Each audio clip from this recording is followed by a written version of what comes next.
Semiconductors.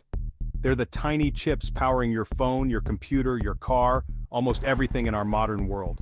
But here's the problem. The United States, a tech superpower, imports most of its semiconductors from overseas. And that, my friends, is a serious vulnerability. Today we're diving deep into the semiconductor crisis, how it's become a political issue, and why it's critical for the US to bring semiconductor manufacturing back home. Let's start with the basics.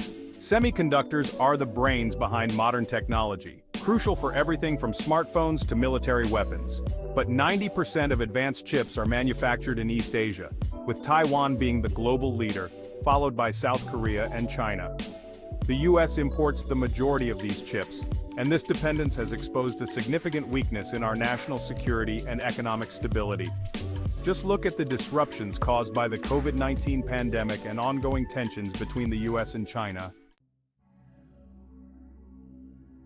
Why is this so dangerous? Because whoever controls semiconductor production controls the future of technology, and by extension, the global economy and military power. Taiwan, one of the main producers of advanced semiconductors, is under constant threat from China, which claims the island as its territory. If China were to disrupt semiconductor production, the US would be crippled. Imagine cars, medical equipment, smartphones, even our military systems coming to a grinding halt because we can't get these chips fast enough.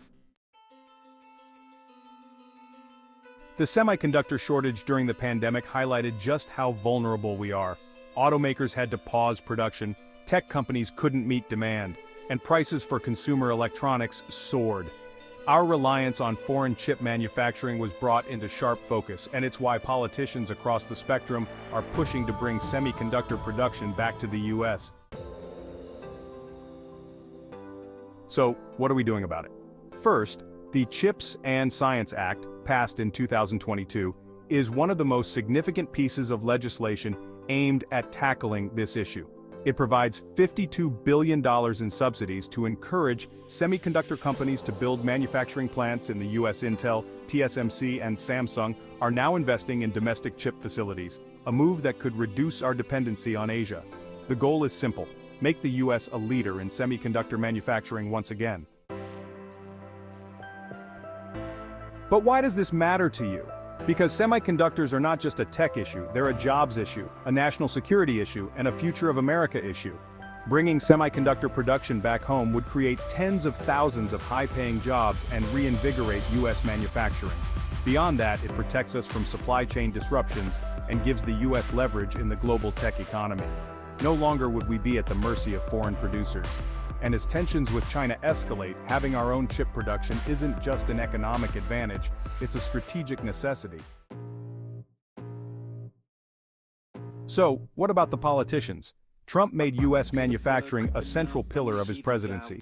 He imposed tariffs on Chinese tech imports and pushed for America First manufacturing policies, including incentives for tech companies to build chip factories in the US. If Trump were to be re-elected, expect a continued push to decouple from China, and potentially even more aggressive measures to bring high-tech manufacturing to US soil. Trump's tariffs were designed to protect American industries, but they came with mixed results. While they did pressure China, they also raised costs for American companies reliant on foreign components.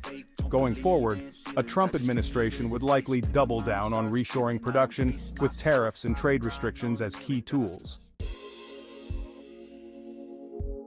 Now let's talk about Kamala Harris.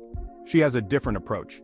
A Harris administration would likely continue the initiative started by the Biden administration, focusing on government investment and public-private partnerships to bolster US semiconductor production. Harris supports the CHIPS Act and has pushed for even more investment in green technologies and advanced manufacturing as part of a broader plan to boost American competitiveness in tech. Harris believes that securing semiconductor supply chains is about more than just tech. It's about building a resilient, sustainable future. Her focus on renewable energy and green infrastructure would likely include advanced semiconductors for electric vehicles and solar energy systems, but without the aggressive trade policies favored by Trump. Instead, Harris would likely seek multilateral partnerships to strengthen supply chains and invest in cutting-edge research here at home. The stakes are high.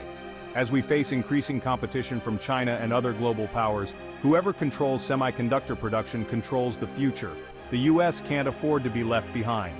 Whether through tariffs, subsidies, or partnerships, both Trump and Harris recognize that the key to economic and national security lies in bringing semiconductor manufacturing back to American soil.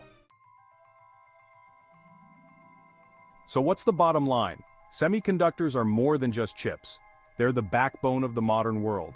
And if we want to remain a global leader, we need to take control of our semiconductor future. Whether through Trump's aggressive trade tactics or Harris's investment-heavy approach, one thing is clear. The US must bring semiconductor manufacturing back home, because the future of our economy, our jobs, and our security depend on it. What do you think? Is the US doing enough to secure its semiconductor future? Or do we need to take even more drastic measures?